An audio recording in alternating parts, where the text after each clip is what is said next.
Ils ont dit que c'était la chose la plus cruelle que Marcel Fontaine ait jamais faite. Céline Moreau se tenait debout dans ce cabinet de notaire, avec son ventre de 7 mois qui tendait le tissu de sa robe d'hiver, regardant sa belle-sœur et son beau-frère rire d'un document qui était censé changer sa vie.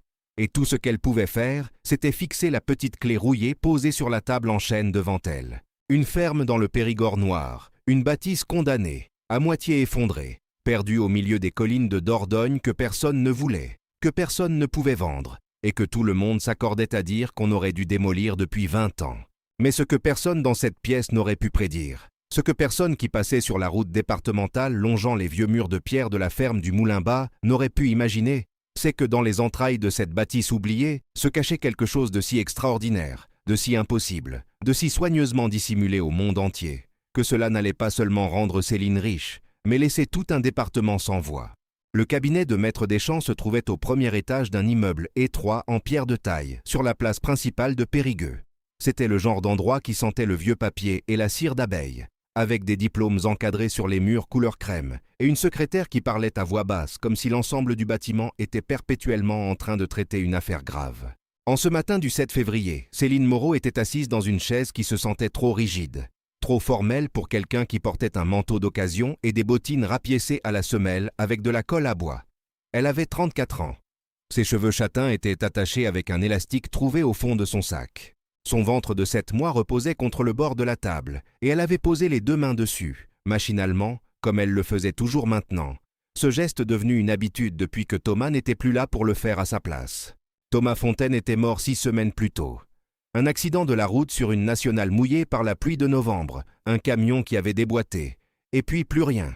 38 ans, en bonne santé, père dans 3 mois. Parti avant d'avoir pu tenir son fils dans ses bras. Céline n'avait pas encore eu le temps de comprendre ce que cela signifiait réellement. Elle fonctionnait à l'économie, heure par heure, en faisant les choses dans l'ordre où elle se présentait, parce que c'était la seule façon de ne pas s'effondrer. Marcel Fontaine, le père de Thomas, était décédé 10 jours après son fils, comme si son cœur avait refusé de continuer sans lui. 69 ans, une crise cardiaque silencieuse dans la nuit. Les médecins avaient dit que le choc du deuil pouvait faire ça chez les hommes de cet âge. Céline avait organisé les 2 enterrements en l'espace d'1 mois, enceinte jusqu'aux yeux, avec le soutien de personne ou presque.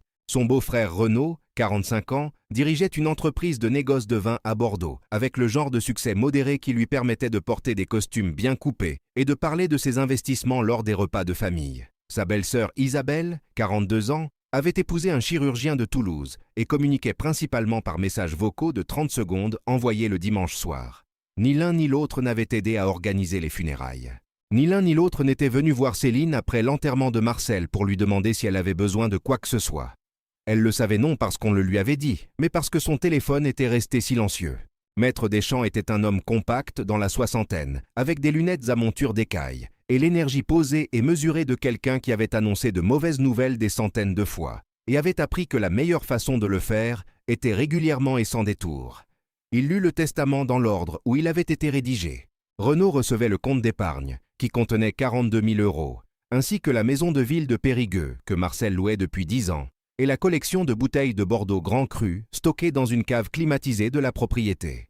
Isabelle recevait le portefeuille d'assurance vie, modeste mais réel, évalué à environ 58 000 €, ainsi que les meubles anciens, les livres, les montres et les quelques pièces de bijouterie que la mère de Thomas avait laissées à sa mort. Renaud exhala avec une satisfaction discrète. Isabelle se permit un petit sourire et nota quelque chose dans un carnet. Aucun des deux ne regarda Céline. Maître Deschamps marqua une pause avant de continuer. Il retira ses lunettes, les essuya une fois avec le chiffon de sa poche de poitrine, les remit. Puis il regarda Céline avec une expression qu'elle se rappellerait le reste de sa vie. Pas vraiment de la pitié. Quelque chose de proche, quelque chose qui savait ce qui allait suivre. À ma belle-fille Céline Moreau-Fontaine, je lègue le bien immobilier situé au lieu-dit le Moulin-Bas, commune de Saint-Cyprien, Dordogne. La ferme, toutes les structures sur le terrain, tout le contenu des bâtiments et les 4 hectares sur lesquels elle se trouve. Renaud rit le premier. Ça commença par un son bref, contrôlé, comme s'il essayait de se retenir. Puis ce ne fut plus contrôlé du tout. Isabelle mit sa main devant sa bouche, mais ses épaules tremblaient. Céline resta immobile. « Quel est le problème avec cette propriété ?» dit-elle calmement. « Marcel l'avait achetée aux enchères fiscales il y a environ 10 ans, dit Renaud en s'essuyant les yeux. Il avait payé 10 €. 10 € parce que personne d'autre n'en voulait.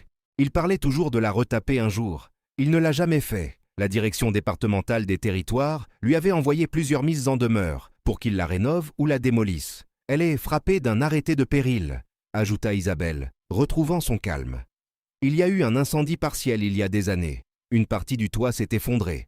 Je crois qu'il y a même une procédure de péril imminent en cours auprès de la mairie. Elle regarda Céline avec quelque chose habillé en compassion. C'est essentiellement une ruine. Maître Deschamps sortit une enveloppe Kraft et la fit glisser sur la table. À l'intérieur se trouvaient des documents et une clé. Vieux fer, sombre avec l'âge, plus lourde qu'elle n'y paraissait. Il y a une condition, dit Deschamps. Le bien ne peut pas être vendu pendant une période de 18 mois à compter du décès de Marcel Fontaine. Au terme de cette période, vous êtes libre de le vendre ou d'en disposer comme vous le souhaitez. 18 mois, marmonna Renaud. Vous allez payer des taxes foncières sur une ruine que vous ne pouvez pas revendre. Isabelle se pencha en avant avec une offre déjà répétée. Quand les 18 mois seront passés, on vous l'enlève des mains. On peut probablement faire 12, peut-être 15 000 €, assez pour couvrir ce que vous aurez dépensé d'ici là. 15 000 € pour une ferme en ruine sur 4 hectares de Dordogne que son beau-père avait payé 10 €. Le mépris était à couper le souffle. Céline prit la clé. Elle la tint dans sa paume. Elle était froide et solide, et elle tenait dans sa main d'une façon qui semblait étrangement délibérée. Pourquoi aurait-il fait ça, dit-elle, non pas à Renaud ou à Isabelle, mais à Maître Deschamps, le seul dans la pièce à qui elle sentait pouvoir poser la question honnêtement. Deschamps la regarda avec soin. Il m'a dit que chacun de ses héritiers recevrait exactement ce qu'il méritait et exactement ce dont il avait besoin. Il a dit que vous en particulier sauriez quoi en faire, même si vous ne le saviez pas encore. Vous avez toujours été la responsable, dit Renaud en se levant et en boutonnant sa veste. Celle qui prenait soin de lui. Il lui tapota l'épaule une fois d'une façon qui ressemblait à un congédiement. Mais le sérieux ne rime pas toujours avec récompense. Il et Isabelle partirent ensemble, déjà en train de parler de la logistique de la succession, du compte, de la cave à vin. Maître Deschamps rassembla ses papiers. Il tendit à Céline un second document, un relevé cadastral, un arrêté municipal de péril et une photographie. La photographie montrait une ferme périgourdine à 2 niveaux en pierre de taille dorée, retirée d'un chemin de terre, des volets gris délavés pendant de leurs gonds, un pigeonnier effondré dans la cour, une fenêtre du premier étage condamnée avec des planches de contreplaqué, un panneau de propriété privée attaché à un poteau à l'entrée du chemin envahi par les ronces.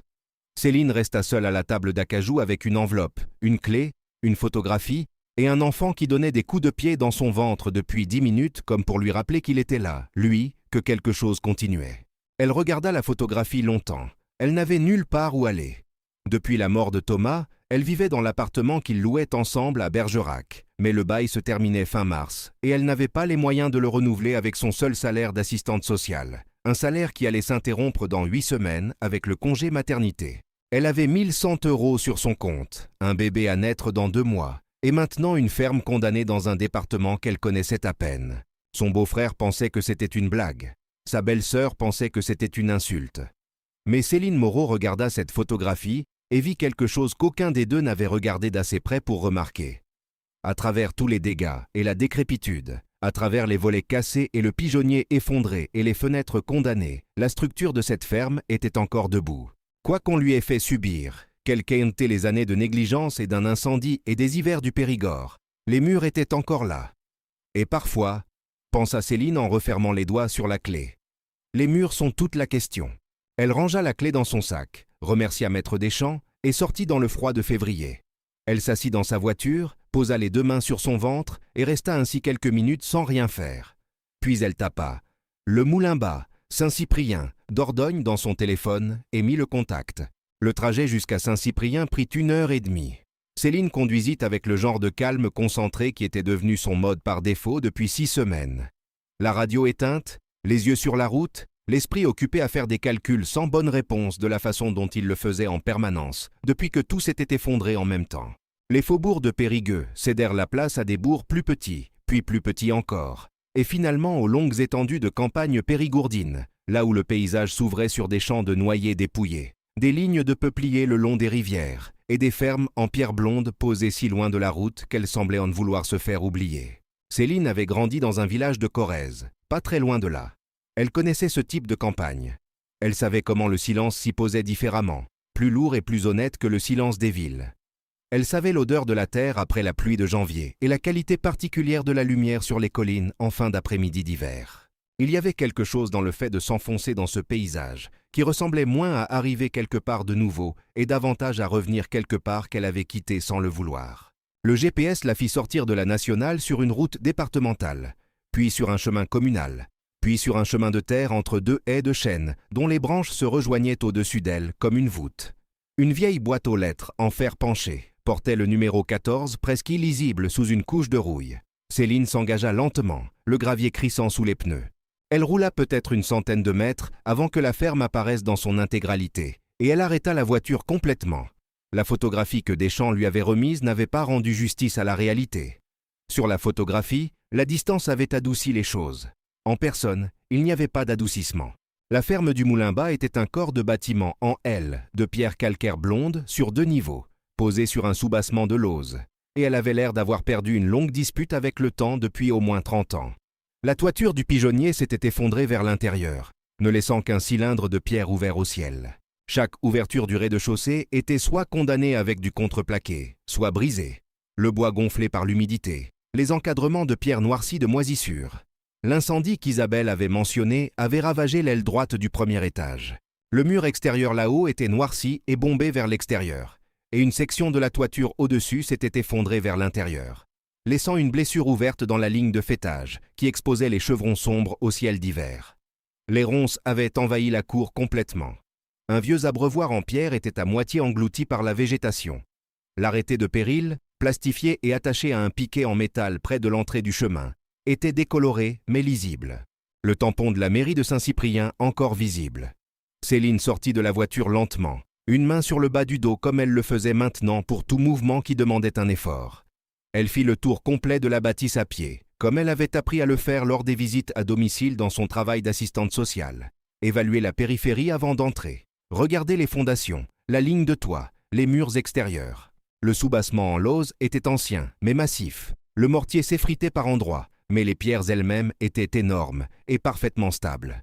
Les murs de l'aile gauche et de la façade, loin des dégâts de l'incendie, étaient structurellement intacts.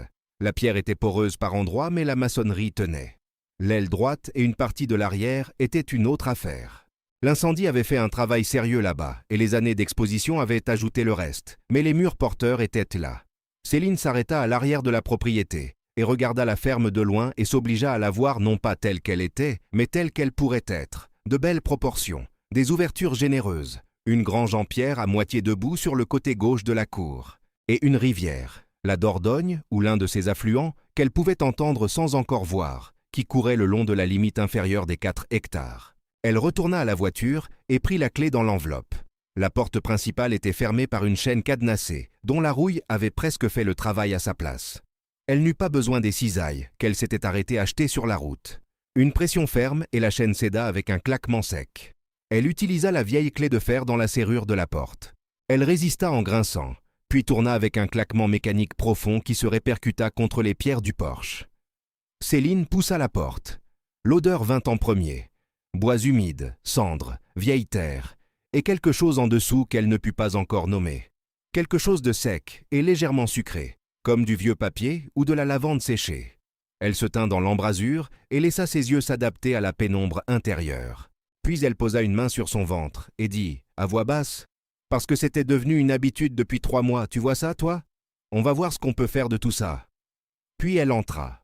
L'intérieur de la ferme était plus sombre que l'extérieur ne l'avait laissé entendre. Céline se déplaça dans le couloir d'entrée lentement, la lumière de son téléphone découpant la pénombre. L'entrée était étroite, avec un plafond bas et des murs couverts de papier peint décollé.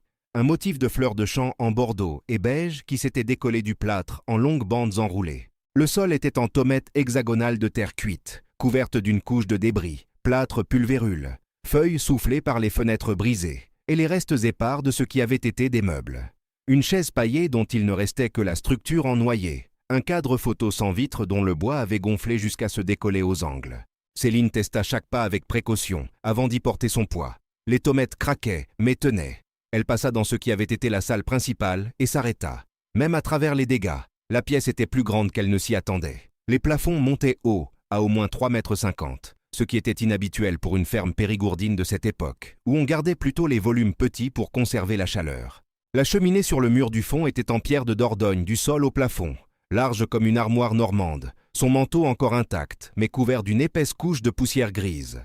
2 fenêtres l'encadraient, toutes 2 condamnées de l'extérieur, mais grandes, leurs encadrements révélant la largeur et la hauteur qui inonderaient toute cette pièce de lumière si les planches venaient à être retirées. Elle traversa jusqu'à la cuisine, plus petite, fonctionnelle, avec une cuisinière en fonte noire adossée au mur du fond, massive et entièrement solide. Les plans de travail en pierre étaient fissurés par endroits et l'évier en grès avait décroché du mur, mais l'agencement de la pièce était sensé, et le mur extérieur ne montrait aucune compromission structurelle.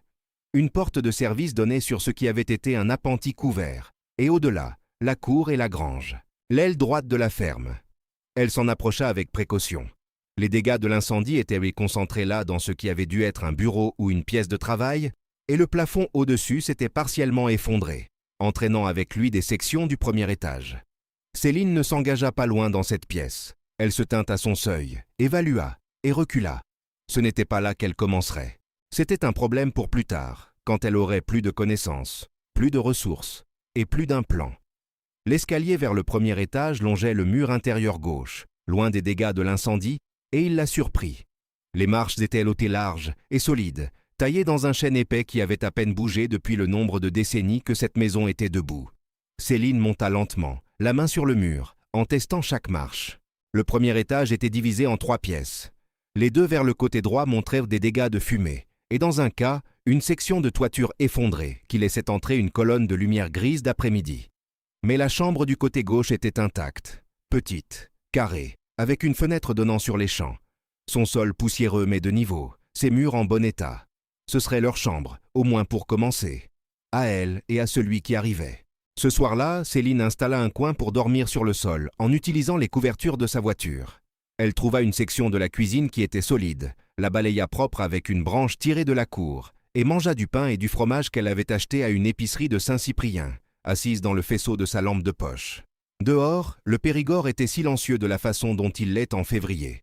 Un silence total qui pesait sur la campagne comme quelque chose de vivant. Elle posa les mains sur son ventre. « Dans 2 mois, tu seras là, » dit-elle. « Je ne sais pas encore ce qu'on va faire exactement, mais je sais que les murs sont solides, et parfois c'est suffisant pour commencer. » La première semaine fut une question de survie et d'évaluation. Céline conduisit jusqu'à Saint-Cyprien chaque matin pour les provisions dont elle avait besoin. Balai, serpillière, sac poubelle, une caisse d'outils basiques, un couteau de chantier. Elle passa 2 jours entiers à ne faire qu'enlever les débris du rez-de-chaussée, sac après sac porté à l'entrée de la propriété. Elle y trouvait le même rythme qu'elle avait toujours trouvé dans le travail physique, le genre de rythme qui apaise le cerveau pensant et laisse le corps prendre le relais. Elle installa un réchaud de camping sur le plan de travail de la cuisine pour faire chauffer l'eau et préparer des repas simples. Elle localisa le couperet d'eau et le tableau électrique, tous 2 déconnectés, tous 2 nécessitant l'intervention d'un professionnel avant de pouvoir être rétablis. Elle colmata 2 fenêtres du rez-de-chaussée avec du polyane et du ruban adhésif pour garder le vent et les animaux dehors. Elle étaya les supports de l'appentis avec des poutres trouvées dans la grange. Pas une solution, mais assez pour empêcher l'affaissement de s'aggraver avant qu'elle puisse s'en occuper correctement. À la fin de la première semaine, le rez-de-chaussée était débarrassé et elle pouvait traverser chaque pièce sans enjamber quoi que ce soit. La ferme se sentait différente quand elle était propre. Elle respirait autrement. Elle avait une qualité qu'elle n'avait pas réussi à sentir à travers tout le désordre. Quelque chose de solide et de délibéré dans la façon dont elle était construite. La façon dont chaque pièce se connectait à la suivante, avec une logique qui reflétait une intelligence pratique plutôt qu'un plan architectural. Ce fut pendant la 2e semaine que ça commença. Céline était dans la salle principale, passant la main le long du mur à côté de la cheminée, vérifiant le plâtre à la recherche de zones molles qui pourraient indiquer une infiltration d'eau ou des problèmes structurels derrière. Elle pressa sa paume à plat contre le mur et le sentit. Pas de la mollesse, pas des dégâts, quelque chose d'entièrement différent. Un joint, droit, délibéré, courant verticalement depuis environ la hauteur du genou jusqu'au-dessus de sa tête. Pas une fissure, pas du tassement. Un joint qui avait été enduit et peint, intentionnellement dissimulé, mais indubitablement là. Elle pressa plus fort. Le mur céda légèrement, non pas en s'effondrant, mais en fléchissant d'une façon dont du plâtre solide sur une maçonnerie solide ne devrait pas fléchir. Céline fit un pas en arrière et regarda le mur avec des yeux complètement différents. Elle promena la lampe de son téléphone le long de celui-ci lentement, et maintenant qu'elle cherchait, Elle pouvait le voir. Un rectangle d'environ 80 cm de large sur 150 cm de haut, enduit et peint pour correspondre au mur environnant avec une précision telle qu'on ne le remarquerait jamais sans chercher quelque chose d'anormal. Quelqu'un avait mis quelque chose derrière ce mur et quelqu'un avait pris un soin considérable pour s'assurer que personne ne le saurait jamais. Céline resta très immobile dans la ferme silencieuse, avec la lampe de son téléphone sur ce rectangle de mur, et ressentit quelque chose qu'elle n'avait pas ressenti depuis très longtemps. Pas de la peur, pas du désespoir. Quelque chose de plus proche de la sensation qu'on a au tout début de quelque chose, quand on ne sait pas encore ce que c'est, mais que chaque instinct vous dit de faire attention. Elle alla chercher un marteau. Le marteau était un vieux modèle qu'elle avait trouvé dans la grange, son manche poli par des décennies d'utilisation, sa tête solide et lourde. Céline se plaça devant ce rectangle enduit dans le mur de la salle principale, et le tint un long moment avant de frapper. Le premier coup traversa le plâtre facilement, envoyant un petit nuage de poussière blanche dans l'air. Elle retira le marteau et frappa de nouveau, élargissant le trou. Puis elle s'arrêta et éclaira l'espace qu'elle venait de créer. Derrière le plâtre, ce n'était pas de l'isolation, ni de la maçonnerie, ni la cavité sombre et vide qu'elle avait attendue. Derrière le plâtre, il y avait du bois. Du vieux bois, sombre avec l'âge, assemblé avec une précision soigneuse.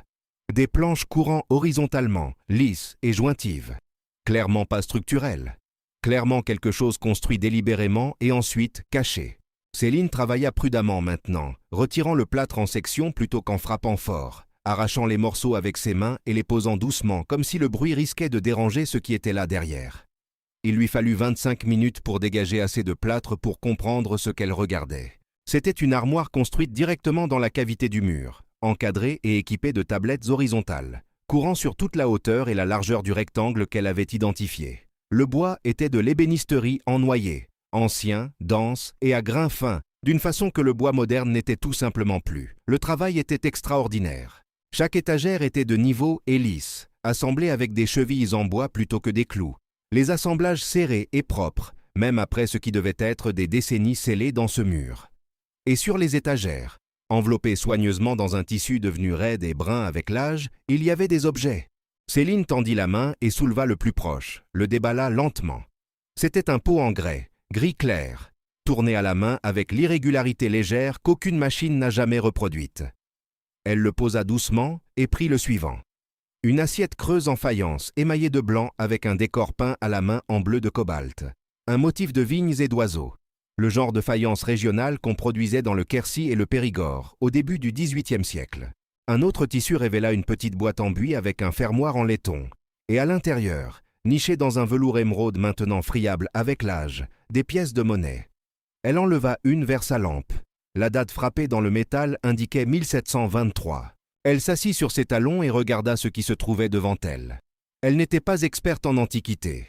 Elle n'avait aucune connaissance particulière des objets de collection ou des artefacts historiques. Mais elle comprenait assez pour comprendre que ce qu'elle regardait n'était pas de la camelote. Ces objets avaient été enveloppés soigneusement et cachés délibérément. Quelqu'un avait construit une armoire dissimulée à l'intérieur d'un mur de cette ferme et l'avait remplie de choses dont qu'il considérait mériter d'être protégée. La question était quand et pourquoi et ce qu'elle tenait exactement. Elle documenta tout avec son téléphone. L'armoire contenait 27 objets au total. Des pots en grès de différentes tailles, tous tournés à la main. 6 pièces de faïence peintes à la main, chacune avec un décor régional distinct. La collection de pièces de monnaie, qui à elle seule comprenait plus de 80 pièces individuelles, dont les dates s'échelonnaient des années 1680 aux années 1780. Un moulin à café en noyer avec un mécanisme en fer forgé encore intact. 2 figurines taillées dans de l'os, représentant l'une une femme en costume régional, et l'autre un homme tenant un outil que Céline ne reconnut pas immédiatement, mais qui semblait être un pressoir à noix. Et tout au fond de la dernière étagère, enveloppé dans 2 couches de tissu et dans un morceau de vieille toile de lin, attaché avec une ficelle de chanvre, un cahier. Le cahier était petit, relié en parchemin tanné devenu dur et sombre avec l'âge. Céline dénoua la ficelle avec des doigts prudents et l'ouvrit à la première page. L'écriture était fine et appliquée, dans le style de quelqu'un qui avait appris l'orthographe et la calligraphie avec sérieux, à une époque où cela n'allait pas de soi. L'encre avait pâli jusqu'au brun, mais était entièrement lisible. En haut de la première page, en lettres soigneuses, un nom, Marie-Jeanne Faure, veuve Montcalm. Et en dessous, une date, le 14 mars 1789. Céline s'assit sur le sol poussiéreux de la ferme et lut la première entrée à la lumière de son téléphone. La voix qui sortait de ces pages était précise et posée. La voix d'une femme qui choisissait ses mots avec soin et pesait chaque phrase. Marie-Jeanne Faure avait été l'épouse d'un potier et artisan local, Pierre Montcalm, qui avait construit cette ferme de ses propres mains en 1741 et y avait vécu avec elle pendant 30 années avant de mourir d'une fièvre en 1771. Elle avait continué seule pendant 18 ans, gérant les 4 hectares, maintenant le four à poterie dans la grange et vendant ses productions sur les marchés de Sarlat et de Bergerac. Et au printemps de 1789, sentant que les temps allaient redevenir dangereux d'une façon qu'elle ne pouvait pas encore nommer précisément, mais dont elle percevait les signes depuis des mois, elle avait pris une décision. Elle avait décidé de cacher ce qu'ils avaient fait ensemble, elle et Pierre, au cours d'une vie de travail patient. Elle avait construit l'armoire elle-même, dans le mur de la salle principale, avec le même noyer que Pierre utilisait pour ses outils et son mobilier. Elle avait sélectionné les pièces les plus représentatives de leur production commune et de leur collection de toute une vie. Elle avait écrit dans ce cahier le nom de chaque objet, son origine, l'histoire de sa fabrication ou de son acquisition, en précisant ceux qui avaient été achetés à des potiers du Quercy maintenant disparus, ceux que Pierre avait façonnés pour des familles nobles de la région avant la Révolution, et ceux qu'elle avait eux-mêmes décorés dans les années qui avaient suivi sa mort à lui. Elle avait écrit qu'elle n'agissait pas exactement par peur, mais par ce qu'elle appelait dans ses propres mots une volonté de préserver pour celui ou celle qui comprendrait ce que ces choses représentaient. Elle croyait que la bonne personne les trouverait. Elle écrivait qu'elle avait foi dans la maison pour les garder jusqu'à ce que cette personne arrive. Céline lut lentement, tournant les pages du bout des doigts. Quand elle eut terminé la dernière entrée, elle resta silencieuse un long moment. Puis elle regarda les objets rangés sur le sol autour d'elle et comprit quelque chose qui lui coupa la respiration. Ce n'était pas simplement de vieilles choses. Marie-Jeanne Faure et Pierre Montcalm avaient été des artisans d'une compétence sérieuse, travaillant à une époque où la production régionale française de faïence et de poterie atteignait une qualité que le monde moderne avait largement cessé de créer. Les pièces de monnaie seules, sur la base des dates et des brèves descriptions qu'elle put trouver en cherchant sur son téléphone dans le signal faible disponible ici, pourraient valoir de l'argent significatif. La faïence, la poterie en grès, les figurines en os, le moulin en noyer. Elle avait besoin d'un expert, elle avait besoin de quelqu'un qui saurait quoi regarder. Son père avait su. Il le fallait nécessairement. Marcel Fontaine avait acheté cette propriété aux enchères fiscales et n'en avait jamais rien fait, ne l'avait jamais rénovée ni vendue ni même mentionnée directement à Céline, mais il la lui avait laissée spécifiquement et délibérément. À elle. Pas à Renaud, qui l'aurait vendue immédiatement. Pas à Isabelle, qui aurait mandaté quelqu'un pour tout débarrasser sans regarder quoi que ce soit attentivement. À elle, la belle-fille qui était venue s'occuper de lui pendant ses dernières hospitalisations, qui avait lu les documents des médecins à sa place, qui avait fait le trajet plusieurs fois pour s'assurer qu'il ne manquait de rien. Celle qui faisait attention. Elle referma doucement le cahier et le tint dans ses 2 mains. Dehors, les fenêtres de la ferme, les champs de la Dordogne doraient dans la lumière de fin d'après-midi. Céline regarda son ventre. « Tu vois » dit-elle doucement. « Ta arrière-grand-mère Fontaine avait peut-être plus de sens qu'on croyait. Parfois, les choses les plus importantes arrivent déguisées en rien du tout. » Le lendemain matin, Céline conduisit jusqu'à Sarlat avec le cahier, 2 pièces de faïence soigneusement enveloppées dans une serviette propre, et une dizaine de pièces de monnaie dans un sachet en velours qu'elle avait trouvé dans le fond d'un tiroir de sa voiture. Elle avait cherché la veille au soir et trouvé un antiquaire en ville, Galerie Périgord ancien, sur la rue principale, qui existait depuis 22 ans selon l'inscription à sa vitrine. Le propriétaire, un homme grand dans la soixantaine au nom de Bernard Autier, regarda ce que Céline posa sur son comptoir et s'immobilisa de la façon dont les gens qui ont une vraie expertise s'immobilisent quand ils rencontrent quelque chose qui exige leur attention complète. Il examina chaque pièce de faïence sous une loupe sans parler. Il retourna les pièces de monnaie une par une, en mettant certaines de côté dans un pile séparé avec précaution. Il lut 5 pages du cahier de Marie-Jeanne Faure avec l'expression concentrée de quelqu'un qui lit quelque chose d'important. Puis il ôta sa loupe et regarda Céline directement. « D'où venez-vous avec ça ?» Céline lui expliqua. « La ferme du Moulin-Bas. » Bernard la regarda un long moment. « La propriété de Marcel Fontaine. »« Oui, » dit Céline. « Il était mon beau-père. Il me l'a légué. » Bernard s'assit sur le tabouret derrière son comptoir. Il fut silencieux assez longtemps pour que Céline commence à douter. Puis Bernard dit « La faïence est de la production quercinoise, milieu du XVIIIe siècle. Les décors à la main sont dans une tradition régionale, dont il reste extrêmement peu d'exemples dans cet état de conservation. Les pièces de monnaie incluent plusieurs exemplaires que je qualifierais de genuinement rares. Un en particulier, je voudrais faire confirmer par un collègue spécialiste numismatique de Bordeaux, mais mon évaluation préliminaire est que l'ensemble est substantiel. Ce cahier, il tapota la couverture doucement, s'il est authentique, et je crois qu'il l'est. C'est un document historique primaire de valeur réelle. Céline entendit les mots et les absorba calmement, de la façon dont elle absorbait la plupart des informations importantes, sans réaction visible jusqu'à avoir eu le temps de comprendre ce qu'on lui disait réellement. De combien parle-t-on en termes de valeur? Bernard joignit les mains sur le comptoir. Je veux qu'une expertise complète soit faite par un spécialiste qualifié avant de vous donner des chiffres. Mais en tant que quelqu'un qui est dans ce métier depuis 29 ans, je peux vous dire que vous ne devriez rien vendre avant de savoir exactement ce que vous avez. Ce que je peux vous dire, c'est que vous devriez traiter ces objets comme des actifs sérieux et les manipuler en conséquence. Céline repartit vers la ferme avec la carte de Bernard et le nom d'un expert en arts décoratifs régionaux basé à Bordeaux, qui travaillait avec le musée Aquitaine. Elle avait appelé depuis le parking devant la galerie et pris rendez-vous pour la semaine suivante. Et pour la première fois depuis qu'elle avait quitté Bergerac avec ses affaires dans le coffre de sa voiture 2 semaines plus tôt, elle s'était laissé ressentir quelque chose de prudemment proche de l'espoir. Mais l'espoir sans travail n'était que du souhait. Et Céline n'avait jamais été quelqu'un qui souhaitait. Elle était quelqu'un qui travaillait. Alors, elle travailla. Elle commença par les problèmes structurels les plus urgents. L'appendice devait être stabilisée avant de devenir dangereux. Elle trouva dans la grange 4 poutres de chêne récupérables, les tira une à une jusqu'à l'arrière de la maison et les utilisa pour étayer les supports de l'appendice, en regardant 3 fois une vidéo de charpente sur son téléphone avant de tenter quoi que ce soit. Le travail lui prit 2 jours entiers. Mais quand elle eut terminé, l'appendice était d'aplomb et stable. Le bourg de Saint-Cyprien commença à la remarquer. Elle faisait ses courses chez l'unique quincaillerie du village. Les gens voyaient la camionnette rouillée qu'elle avait trouvée derrière la grange et ressuscitée avec de l'huile neuve et une batterie achetée à crédit au garage du coin. Ils voyaient tous les lumières allumées dans la ferme du Moulin Bas, qui était plongée dans le noir depuis des décennies. Ils posaient des questions avec la prudence des gens de petite ville, pas de façon intrusive, mais avec une curiosité authentique habillée en conversation ordinaire. Un homme nommé Henri Sarlat, 62 ans, menuisier charpentier à la retraite qui avait travaillé sur la moitié des fermes du canton pendant 40 ans, passa devant la propriété un après-midi, vit Céline sur l'échafaudage improvisé qu'elle avait construit pour inspecter la ligne de faîtage, et s'arrêta dans le chemin. Il se tint au pied de l'échafaudage et la regarda un moment. « Vous savez ce que vous faites là-haut » dit-il. « J'apprends » dit-elle sans s'arrêter. Il la regarda encore 1 minute, puis alla à son camion et revint avec sa propre ceinture à outils. Il grimpa l'échafaudage. « Poussez-vous » dit-il. « Je vais vous montrer la bonne façon. » Henri revint 4 fois au cours des 2 semaines suivantes. Toujours sans s'annoncer. Toujours en apportant quelque chose d'utile. Une boîte de chevrons de remplacement.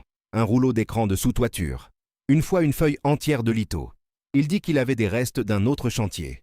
Il ne demanda jamais de paiement et dévia chaque fois que Céline essaya de lui proposer quelque chose en retour. Il avait une fille à peu près de son âge, dit-il une fois, et laissa ça ainsi.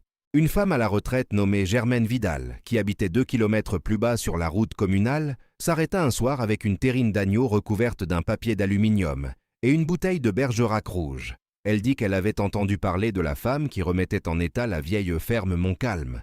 C'est comme ça que les gens du coin l'avaient aussi toujours appelée, et elle voulait voir par elle-même. Elle resta 2 heures assise sur le rebord de la fenêtre de la cuisine, pendant que Céline lui montrait le cahier de Marie-Jeanne Faure et les objets de l'armoire cachée.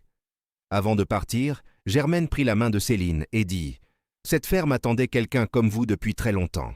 L'expert bordelais, un homme méthodique et précis du nom de professeur Denis Lacombe, spécialiste des arts décoratifs régionaux du XVIIe et XVIIIe siècle, fit le déplacement jusqu'à la ferme 3 semaines après l'appel de Céline, pour examiner la collection complète in situ.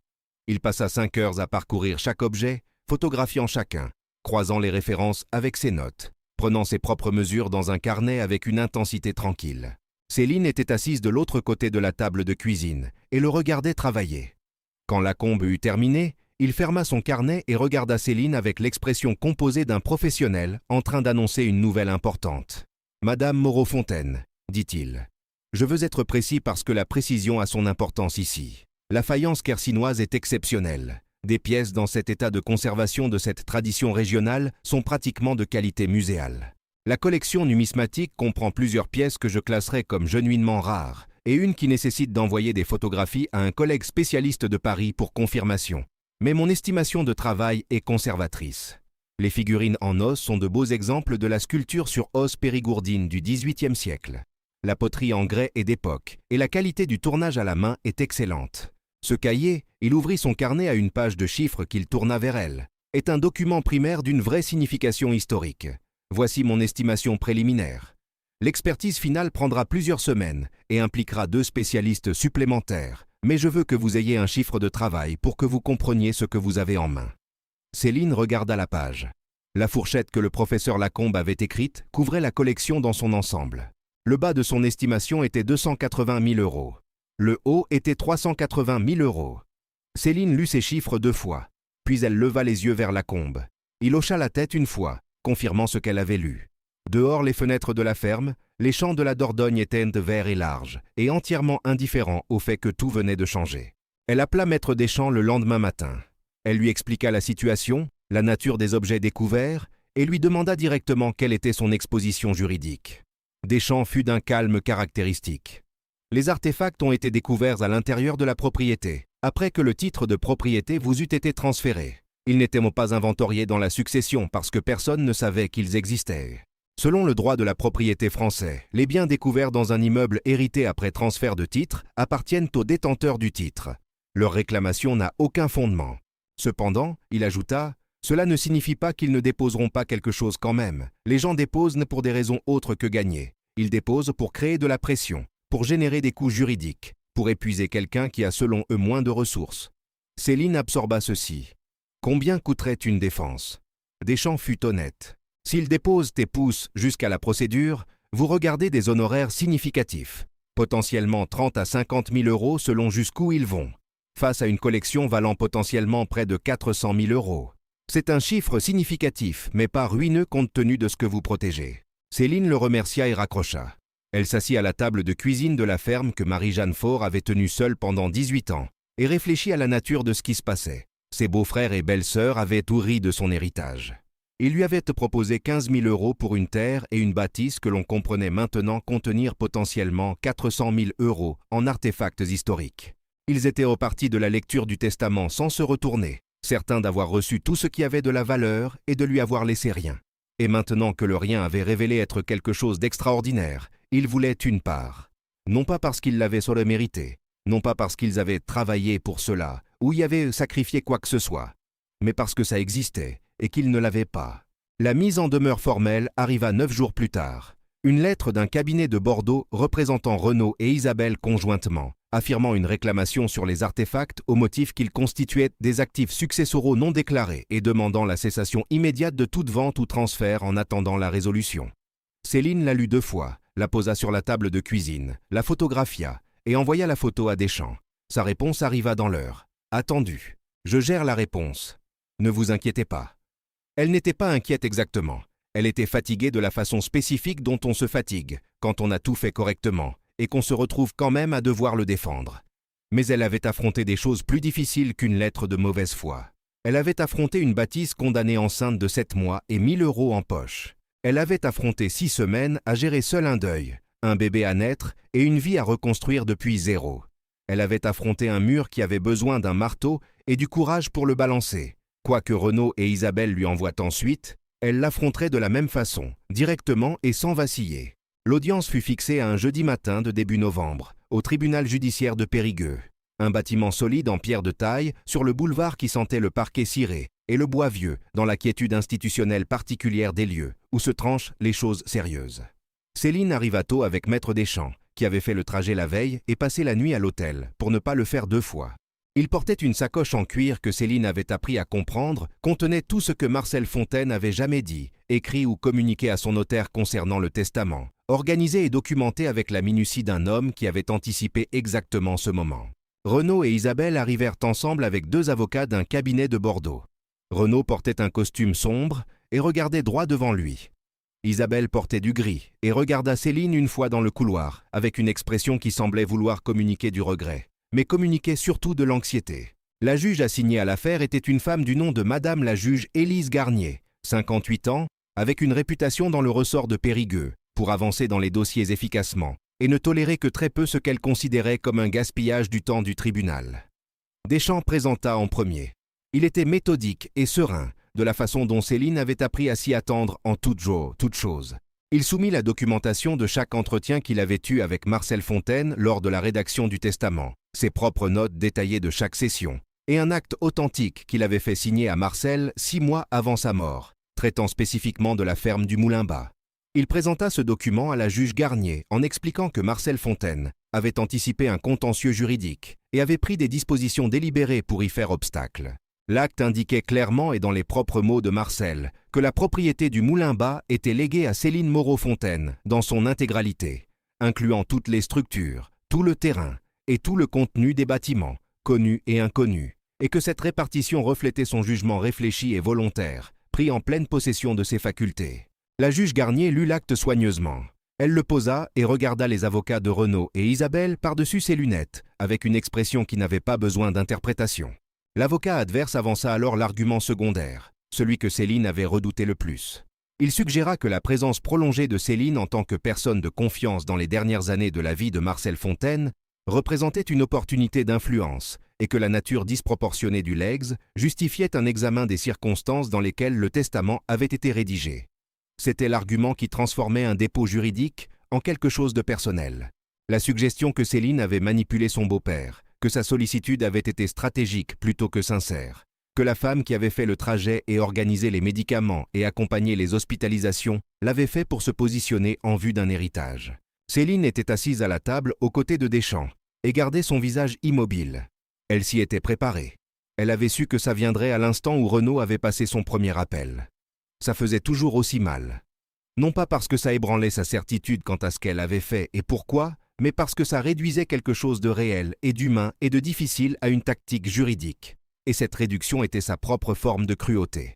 Deschamps répondit sans élever la voix. Il soumit les attestations du médecin de Marcel Fontaine, de ses voisins de longue date, et du personnel de la maison de santé où Marcel avait passé 6 semaines après son 2e accident vasculaire cérébral. Chaque document attestait de la clarté mentale de Marcel, de sa volonté forte, de la fierté explicite et maintes fois exprimée qu'il avait de l'engagement de Céline, et de l'absence totale de toute indication que ses décisions avaient été influencées par quoi que ce soit d'autre que son propre jugement clair. Il soumit des relevés montrant que Renaud et Isabelle n'avaient pas rendu visite à leur père dans les 2 dernières années de sa vie. Il n'éditorialisa pas. Il soumit simplement les documents et les laissa parler. La juge Garnier examina tout ce qui avait été présenté avec l'attention concentrée de quelqu'un qui avait fait de sa vie professionnelle de lire les situations avec précision. La salle était silencieuse, de la façon dont les salles d'audience se taisent quand le résultat devient clair à tous les présents, avant d'être officiellement déclaré. Renaud était assis la mâchoire serrée. Isabelle avait cessé de prendre des notes 20 minutes plus tôt et regardait la table devant elle. La juge Garnier posa le dernier document et s'adressa à la salle.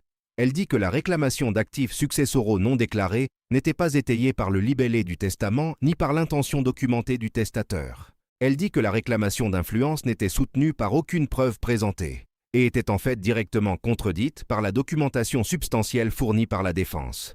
Elle dit que la requête était rejetée dans son intégralité. Elle dit que la juridiction espérait que les parties comprendraient que le temps du tribunal était une ressource partagée. Céline s'assit un moment après que le marteau fut tombé. Deschamps rassembla ses papiers avec l'efficacité tranquille de quelqu'un pour qui ce résultat n'avait jamais vraiment été en doute. Dehors du palais de justice, l'air de novembre était froid et lumineux, et les platanes le long du boulevard avaient pris leur dernière couleur dorée. Renaud et Isabelle sortirent 1 minute après Céline et Deschamps. Leurs avocats étaient déjà sur leur téléphone. Isabelle parla en premier. Sa voix était basse. « Je suis désolée, dit-elle. »« Pour tout ?» Céline la regarda un moment. Elle crut que les excuses étaient réelles, ou au moins aussi réelles qu'Isabelle pouvait les rendre dans les circonstances. « Ça compte, » dit-elle. « Ça ne change rien, mais ça compte. » Elle se retourna et marcha avec Deschamps vers sa voiture. Deschamps la reconduisit jusqu'à la ferme. Ils restèrent dans la voiture dans le chemin un moment avant qu'elle ne sorte. « Votre beau-père aurait été fier, » dit-il, ce qui était la même chose qu'il avait dit à la fin de la lecture du testament, et qui signifiait davantage la 2e fois. Céline sortit de la voiture et se tint dans la cour de la ferme du Moulin-Bas et regarda la bâtisse dans la lumière d'automne. Les fenêtres étaient dégagées. L'appentis était d'aplomb et solide. Une mince ligne de fumée de la cuisinière de cuisine montait droite dans le ciel bleu froid. La ferme était condamnée sur le papier. Il y avait encore tellement de travail à faire. Mais elle était sienne complètement et officiellement et définitivement, et personne n'allait l'enlever. Elle posa une main sur son ventre. « Dans 6 semaines tu arrives, dit-elle, et tu vas avoir un toit sur la tête. » La vente des artefacts eut lieu en plusieurs étapes au cours des 3 mois suivants, gérée par le réseau de marchands spécialisés, de maisons de vente et de collectionneurs privés du professeur Lacombe, ce monde tranquille et délibéré des objets historiques sérieux. Céline avait décidé dès le début de ne pas se précipiter et de ne pas accepter la première offre faite pour quoi que ce soit. Elle avait attendu assez longtemps. Les bons acheteurs méritèrent d'être trouvés. La faïence quercinoise fut vendue en premier à un collectionneur privé de Lyon, qui cherchait depuis 12 ans un ensemble complet de cette tradition régionale. Le prix était dans le haut de la fourchette de Lacombe pour ces pièces. La collection numismatique fut partagée entre 2 acheteurs, un cabinet numismatique spécialisé de Paris et un collectionneur privé de Genève qui voulait spécifiquement les 3 pièces les plus rares. Les figurines en os allèrent à un musée des arts et traditions populaires de Bordeaux, qui avait cherché des exemples de la sculpture osseuse périgourdine du XVIIIe siècle pour une exposition permanente. La poterie en grès et le moulin à café en noyer furent vendus par une maison de vente spécialisée à Sarlat, qui gérait les objets domestiques français du XVIIIe siècle. Le cahier fut la transaction la plus délibérée de toutes. Céline eut des discussions avec 3 institutions avant d'accepter une offre du musée du Périgord à Périgueux, qui voulait le cahier de Marie-Jeanne Faure comme ajout permanent à leur collection de documents de l'histoire artisanale régionale. Ils exprimèrent également de l'intérêt pour les figurines en os via une documentation complémentaire et envisagèrent de monter une petite exposition autour de la vie et du travail de Pierre et Marie-Jeanne Montcalm. Céline négocia la vente du cahier pour inclure un panneau d'attribution créditant Marie-Jeanne Faure et la ferme du Moulin-Bas. Le musée accepta sans hésiter. Quand la dernière transaction fut bouclée et que le professeur Lacombe lui envoya le récapitulatif comptable, le total s'établissait à 344 000 €. Après ses honoraires et les diverses commissions des maisons de vente, Céline reçut 306 000 €. Elle était assise à la table de cuisine de la ferme, où Marie-Jeanne Faure avait autrefois tenu sa comptabilité à la lumière d'une bougie, et regardé le chiffre sur l'écran de son téléphone pendant longtemps. C'était le plus grand chiffre qui avait jamais été associé à son nom dans tout contexte qui n'était pas une dette. Elle ne pleura pas. Elle resta très immobile et laissa ça devenir réel au rythme où ça devait le devenir. La première chose qu'elle fit avec l'argent ne fut pas ce que quiconque aurait attendu. Elle n'apura pas ses dettes, bien qu'elle en eût. Elle n'acheta pas une voiture neuve, bien que la sienne en eût besoin. La première chose qu'elle fit fut d'appeler la direction départementale des territoires de la Dordogne et de demander un rendez-vous avec l'inspecteur départemental pour commencer le processus formel de levée de l'arrêté de péril sur la ferme du Moulin-Bas. Elle travaillait sur la bâtisse depuis des mois. Elle savait ce dont elle avait besoin structurellement et elle avait maintenant les ressources pour le faire correctement. Elle voulait que ce soit fait bien et que ce soit fait officiellement. Et elle voulait que la ferme que Pierre Montcalm avait construite en 1741 de ses propres mains soit reconnue par le département qui l'avait condamnée pour ce qu'elle était réellement. Un édifice solide et d'une valeur patrimoniale authentique. Son fils naquit le 19 janvier dans la maternité de Sarlat. Elle l'appela Gabriel. Il avait les mains de Thomas. Elle rentra à la ferme avec lui 3 jours après, le posa dans le berceau en noyer qu'Henri Sarlat avait fabriqué pour elle comme cadeau de naissance sans lui demander son avis, et regarda son fils dormir dans la chambre gauche du premier étage pendant une longue heure. Elle embaucha Henri pour superviser les travaux de rénovation, qu'il accepta avec la satisfaction tranquille d'un homme qui espérait qu'elle le lui demanderait. Elle fit appel à des artisans locaux pour tout ce qu'elle put, payant des salaires corrects et prenant le temps d'expliquer à chacun ce qu'elle essayait de préserver et pourquoi. La cuisinière en fonte de la cuisine fut restaurée par un spécialiste qu'Henri connaissait à Brive. Les tomates d'origine furent soigneusement nettoyées et rejointoyées à la main, chaque carreau conservé tel quel. La cheminée fut rejointoyée et la souche reconstruite depuis la ligne de toiture. L'aile droite endommagée par l'incendie fut le plus grand chantier, nécessitant un nouveau charpentage et de nouveaux murs extérieurs. Mais Henri fut méticuleux dans l'assortiment des matériaux et des techniques, à la construction originale partout où c'était possible. La grange fut rebâtie sur 6 semaines au début du printemps en utilisant des chênes tombés sur la propriété lors d'une tempête de janvier, que Céline avait mis de côté spécifiquement à cette fin. La nouvelle grange était structurellement moderne, mais bâtie pour ressembler à ce qu'elle avait dû être du temps de Pierre Montcalm. Le four à poterie dans la grange, qu'elle avait découvert en excavant le sol poussiéreux, fut restauré par un céramiste de Périgueux qui pleurait d'émotion en voyant la qualité de sa construction d'origine. Germaine Vidal vint voir la ferme rénovée un samedi de fin mai, le même jour où l'inspecteur départemental signa la levée de l'arrêté de péril.